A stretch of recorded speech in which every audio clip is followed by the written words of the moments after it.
देशातील मोठमोठ्या निवडणुका सहजपणे जिंकणाऱ्या भाजपपुढे मध्य प्रदेशात एका पोटनिवडणुकीतच मोठं आव्हान उभं राहिलंय. तिकीट नाकारल्या गेलेल्या एका नेत्याचे कार्यकर्ते चांगलेच आक्रमक झालेले आहेत.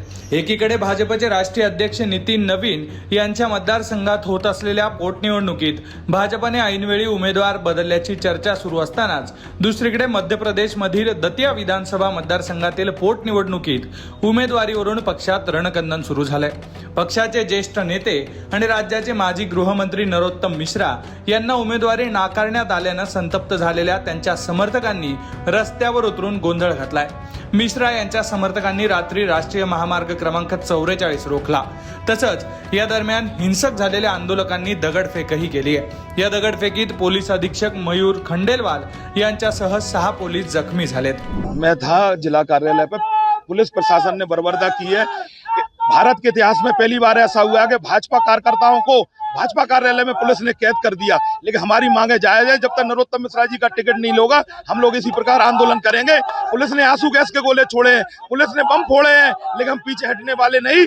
पुलिस प्रशासन, एसपी, दतिया कलेक्टर, सारे लोगों ने भाजपा कार्यकर्ताओं के साथ बर्बरता की है. लेकिन हमें विश्वास है अंतिम समय में नरोत्तम मिश्रा जी का टिकट होगा, नहीं तो हमारा आंदोलन ऐसे ही जारी रहेगा. हम लोगों ने इस्तीफे दे दिए. नगर पालिका अध्यक्ष ने, जनपद अध्यक्ष ने, जिला पंचायत ने, पूरी समस्त भाजपा ने सारे बूथ एजेंटों इस्तीफे दे दिए. हम लोग भाजपा प्रत्याशी आशुतोष तिवारी का बहिष्कार करते हैं. और जो भी प्रत्याशी होगा उसको भारतीय जनता पार्टी के यहाँ एक एजेंट नहीं मिलेगा. दतिया विधानसभा में एक एजेंट नहीं मिलेगा. ये भारतीय जनता पार्टी कार्यकर्ताओं की पार्टी है. ये प्रदेश अध्यक्ष मोहन यादव जी ने ये कार्यकर्ताओं की उपेक्षा की है. मैं सभी से, मैं प्रदेश नेतृत्व से हाथ जोड़कर निवेदन करता हूँ. 2023 मध्ये झालेल्या मध्य प्रदेश विधानसभा निवडणुकीत काँग्रेसचे नेते राजेंद्र भारती यांनी नरोत्तम मिश्रा यांचा 7500हून अधिक मतांनी पराभव केला होता.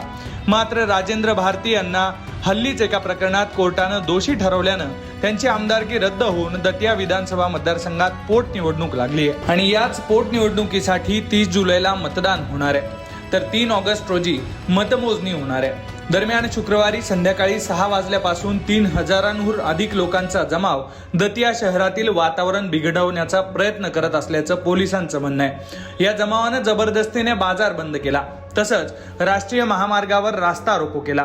त्यामुळे महामार्गावर सुमारे 15 किलोमीटर पर्यंत वाहनांच्या रांगा लागल्या होत्या.